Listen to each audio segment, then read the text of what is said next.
Waalaikumsalam warahmatullahi wabarakatuh. Apa kabarnya hari ini? Alhamdulillah baik, Pak. Alhamdulillah. Oke, sebelum kita memulai pembelajaran, absen terlebih dahulu ya. Iya. Pertama, Ana Yuni Astuti, Hadir. Nur Aksin, Hadir. Astuti Dwi Yuni, Hadir, Pak. Muklis, Hadir. Suparno, Hadir. Yuni Aksin Suparno. Hadir. Hadir semua ya. Iya, Alhamdulillah. alhamdulillah. Pada hari ini, setelah minggu kemarin kita mempelajari mengenai sel elektrolisis, masih pada materi yang sama yaitu sel elektrolisis dan hukum Faraday. Kita akan belajar mengenai hukum Faraday dan penerapan hukum Faraday dalam stoikiometri kimia. Nah, ini sesuai dengan KD 3.6 pada materi pembelajaran kimia kelas 12 SMA atau MA sederajat.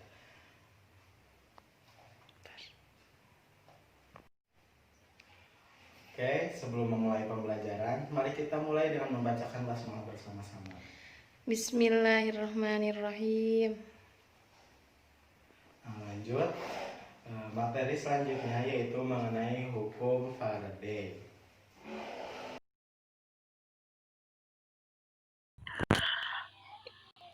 Pada pertemuan kali ini kita tetap membahas mengenai sel elektrolisis dan hukum Faraday. Setelah kemarin kita mempelajari sel elektrolisis, sekarang mengenai hukum Faraday. Nah, tadi sudah diberi stimulus terlebih dahulu kan ya. Nah, hukum Faraday merupakan aspek kuantitatif dari elektrolisis. Hukum ini dirumuskan oleh Michael Faraday. Nah, bisa dilihat di slide, Michael Faraday adalah ahli kimia fisika yang mempelajari aspek kuantitatif dari elektrolisis. Ia menemukan hubungan antara massa zat yang dihasilkan elektroda dengan jumlah listrik yang digunakan. Hubungan tersebut dinyatakan dalam dua hukum Faraday. Di dalam reaksi reduksi dan oksidasi pada elektrolisis, ingat-ingat lagi, reaksi reduksi dan oksidasi pada elektrolisis, reaksi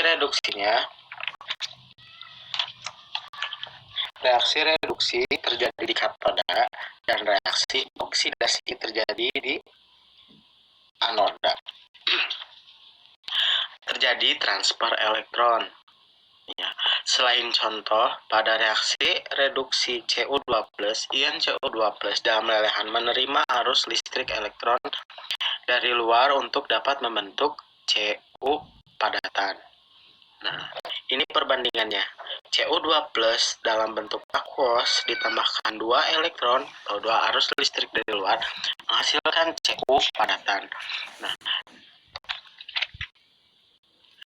sini dapat dikatakan bahwa untuk menghasilkan 1 mol logam Cu diperlukan 2 mol elektron. Nah, dengan demikian, jika kita akan membuat jika kita ingin menghasilkan 2 mol logam Cu, maka diperlukan 4 mol elektron. Nah, begitu juga untuk menghasilkan 3 logam Cu, 3 mol logam Cu, maka mol elektron yang diperlukan yaitu 6 mol elektron. Nah, 1 mol elektron mengandung 1 Faraday. Nah, 1 mol elektron atau 1 Faraday mengandung muatan listrik 96.500 coulomb.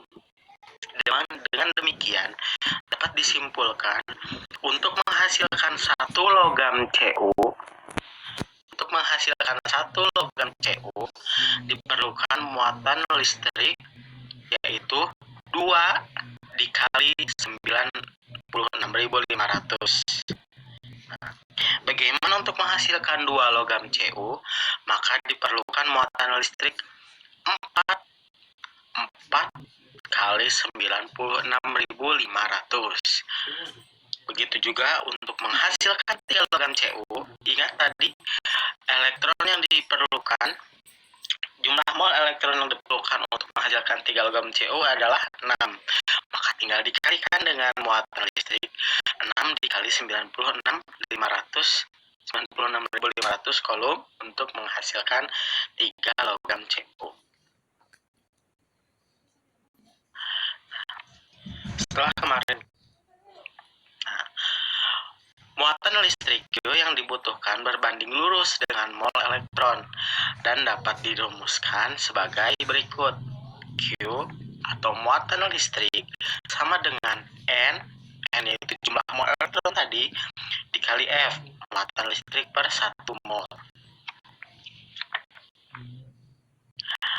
Hukum, sekarang kita memasuki hukum Faraday. Tadi ingat di awal sudah disebutkan bahwa hukum Faraday terbagi menjadi hukum Faraday ada dua, hukum Faraday 1 dan hukum Faraday 2.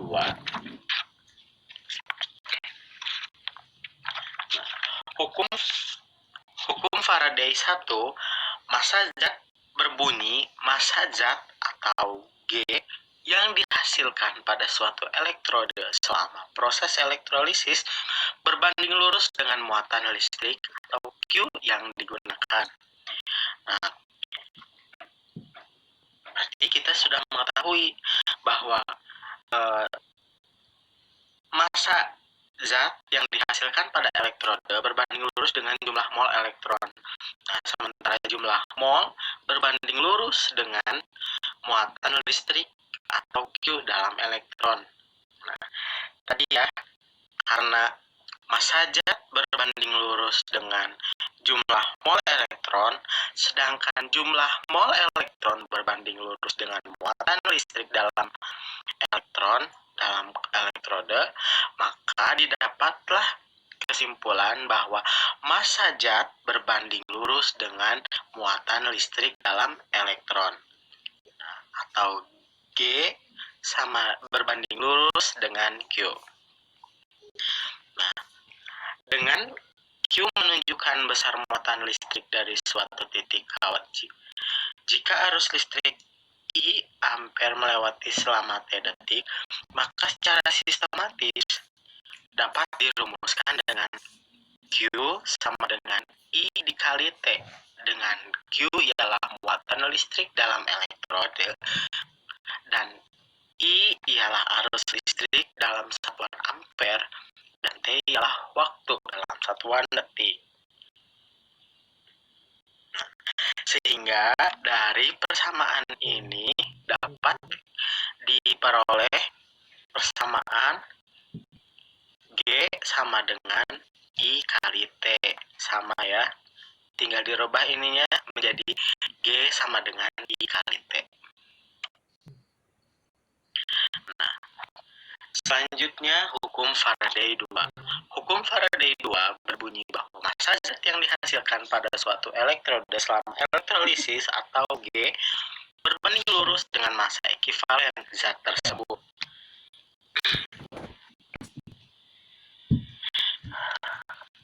Di dalam hukum Faraday 2 dinyatakan pada elektrode bahwa massa zat yang dihasilkan pada elektrode berbanding lurus dengan massa ekivalen Z.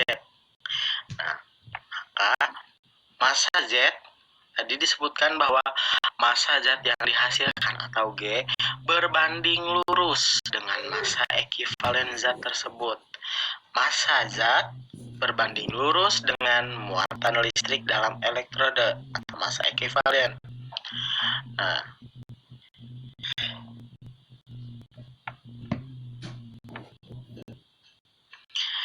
Nah, massa ekivalen zat adalah massa molar dibagi dengan jumlah elektron yang terbentuk. Massa ekivalen tadi ialah massa molar dibagi jumlah elektron yang terbentuk. Maka dengan demikian diperoleh persamaan ini, Me atau muatan listrik massa atau massa ekivalen sama dengan Mm massa molar per E,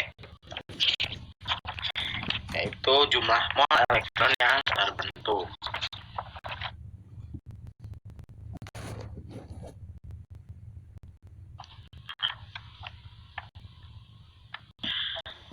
Jika jumlah listrik yang sama dialirkan ke dalam dua atau lebih sel elektrolisis dengan elektrolit yang berbeda, maka perbandingan massa zat yang dibebaskan sama dengan massa ekivalen. Nah, ini didapat dari gabungan kedua hukum Faraday di atas. Maka dihasilkanlah persamaan seperti ini. G berbanding lurus dengan I dikali T dikali M E Q. G di sini ialah massa zat yang dihasilkan. Dan I ialah kuat arus listrik. T waktu dalam satuan sekon. M I K ialah massa ekivalen zat tersebut. Dengan demikian, jika diberikan jumlah muatan listrik yang sama, maka perbandingan massa-massa zat yang dihasilkan akan sama dengan perbandingan massa ekivalennya masing-masing. Maka diperolehlah persamaan seperti ini. GA per GB sama dengan MEKA per MEKB. Berarti massa zat yang dihasilkan massa zat yang dihasilkan pada A ber massa zat yang dihasilkan pada B berbanding lurus dengan massa ekivalen zat pada A per massa ekivalen zat pada B.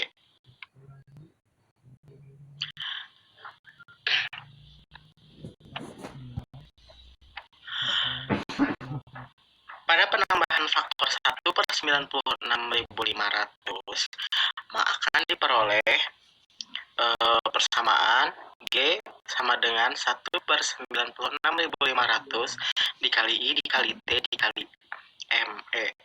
Ini digunakan untuk dalam penggabungan hukum Faraday 1 dan hukum Faraday 2.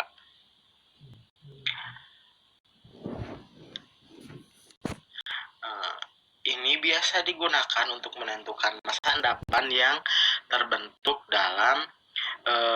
terbentuk selama proses elektrolisis.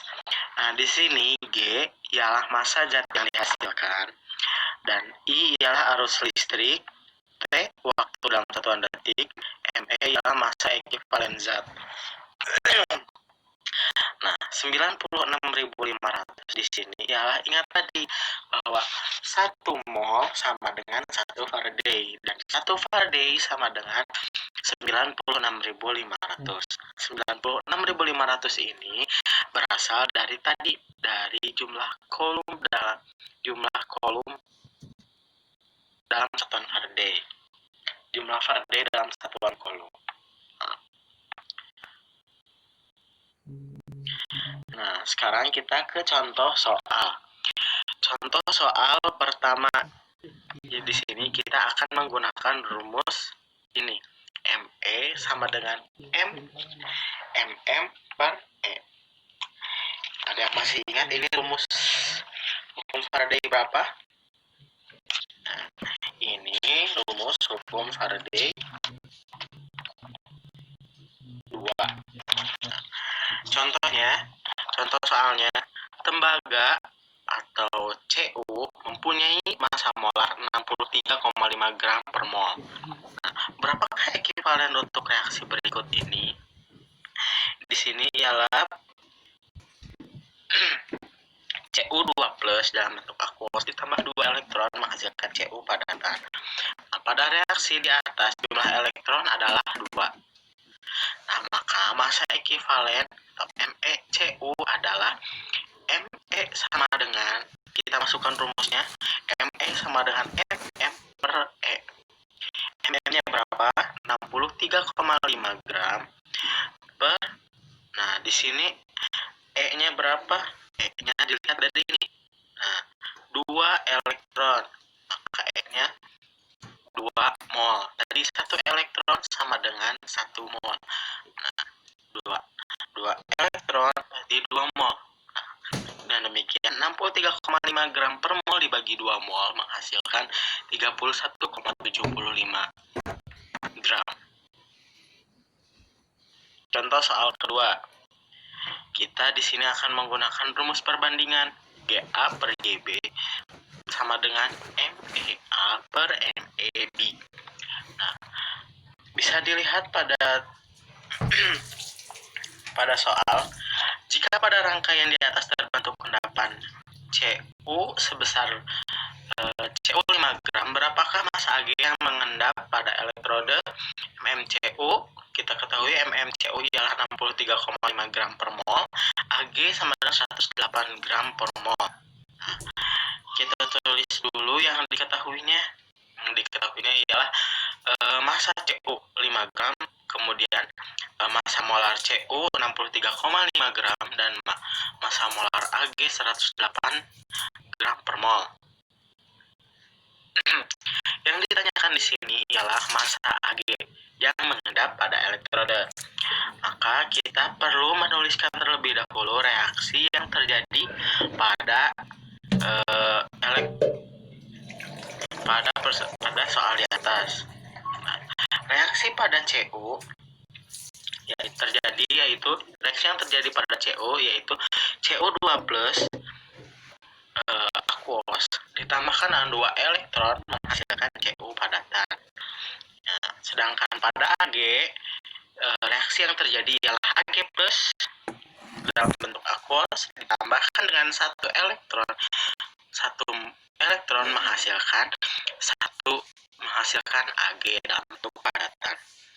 Nah, dengan demikian sekarang kita hitung. Sebelum masuk ke rumus di atas yang ini, kita hitung Me-nya terlebih dahulu.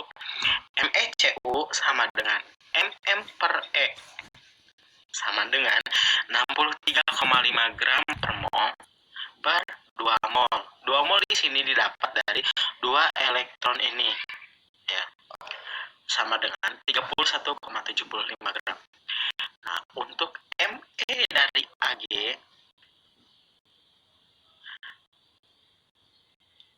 sama dengan MM dari Ag ya, 108 gram per mol per 1 mol sama dengan 108 gram. Maka sekarang kita masukkan rumus di atas. Rumus yang ini kita masukkan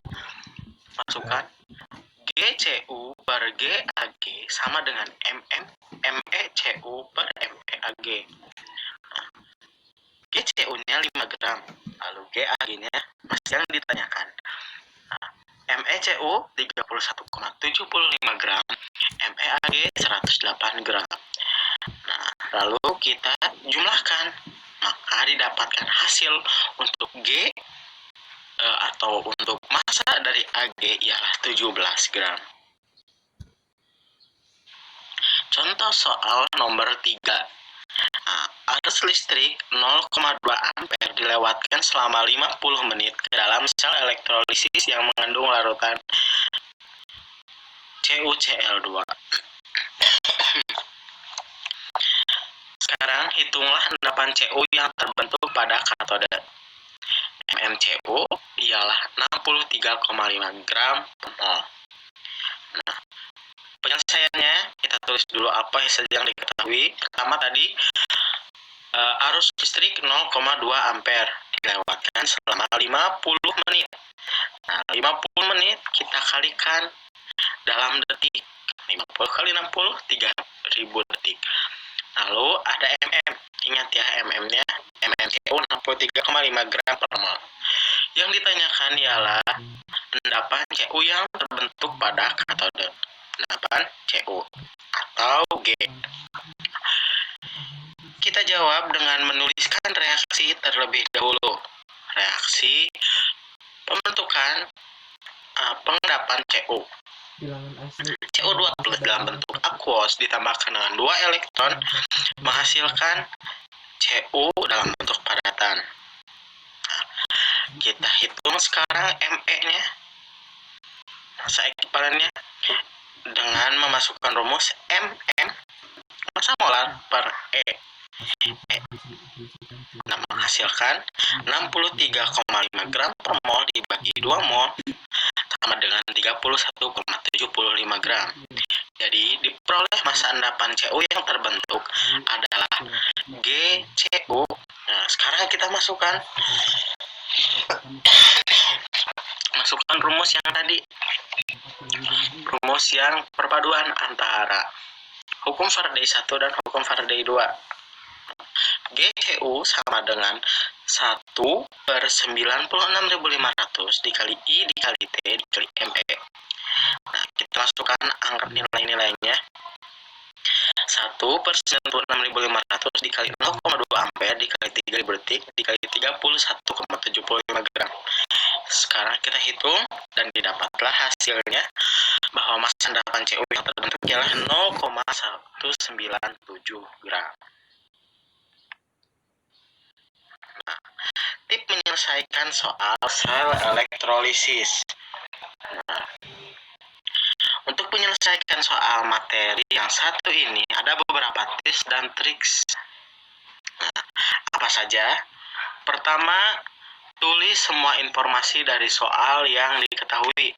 Nah, tujuannya buat apa? Agar kamu bisa mengidentifikasi soal, agar kalian bisa lebih teliti, lebih mengidentifikasi jenis soal nanti apa. Yang kedua, tulis reaksi yang terjadi. Nah, unsur-unsur yang sering dipakai pada sel elektrolisis ialah Cu yang Cu2+ yang jumlah molnya ialah 2 atau Ag+ yang jumlah molnya ialah 1. Nah, jumlah mol dapat dilihat dari ion dari unsur mereka. Nah, mengapa jumlah mol? Karena jumlah mol sangat penting. Tadi juga ya, dilihat dari beberapa rumus bahwa jumlah mol sangat penting.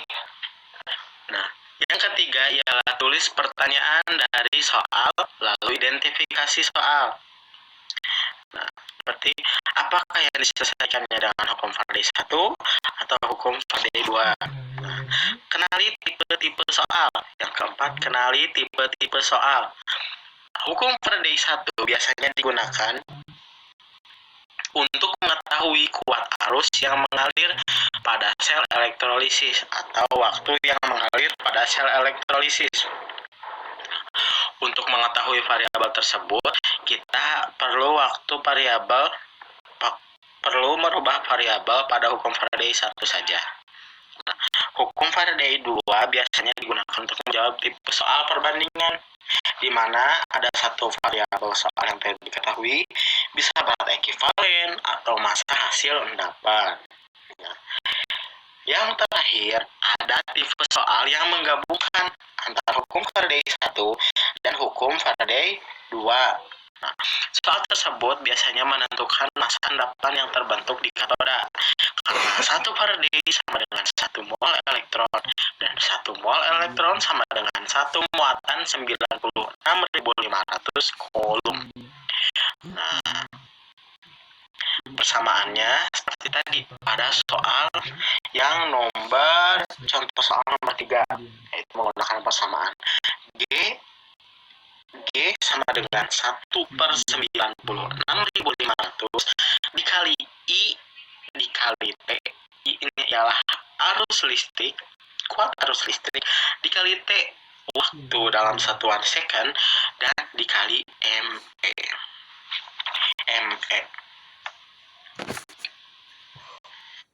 Nah, sekarang kita ada soal latihan. Silahkan, setelah tadi dibagi per kelompok, dibagi kelompoknya, sekarang kerjakan soal latihan ini per kelompoknya, ditulis di kertas HVS yang sudah diberikan. Bagaimana tadi soalnya? Cukup susah kan? Gampang kan ya? Gampang. Nah, nanti buat tugas di rumah kerjakan di buku halaman 49. Itu untuk tugas minggu depan. Nah, untuk materi pembelajaran hari ini dicukupkan sekian. Mohon maaf. Terima kasih. Assalamualaikum warahmatullahi wabarakatuh. Waalaikumsalam warahmatullahi wabarakatuh.